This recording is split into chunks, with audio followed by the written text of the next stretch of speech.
অবিশ্বাস্য, দুর্দান্ত, অসাধারণ। There was everything that you want from a football match.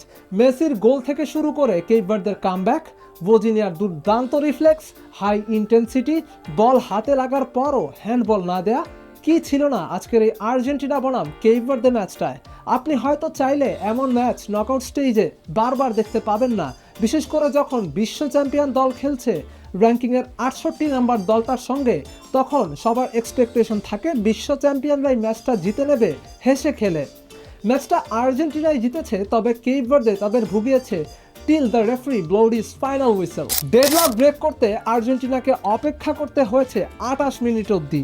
Lisandro মার্টিনেজের লোফটেড through মেসিকে খুঁজে পেয়েছিল কেপ ভার্দের ডি বক্সে, যেখানে মেসি বল রিসিভ করলেন প্রথম টাচে, দ্বিতীয় টাচে করলেন গোল।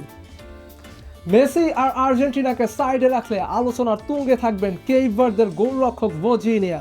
আর্জেন্টিনা শট নিয়েছে 21টা, যার মধ্যে অন টার্গেট ছিল 10টা।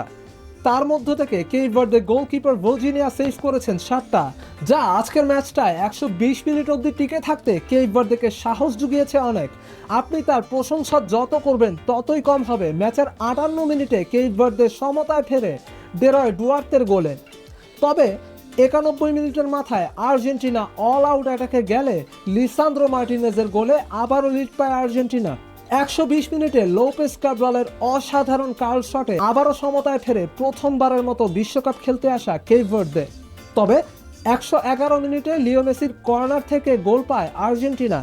প্রথমে ধরা হয়েছিল গোলটি করেছেন কুটি রোমেরো, তবে রেফারি চেক দিয়ে সেটি ওন গোল হিসেবে নির্ধারণ করেন।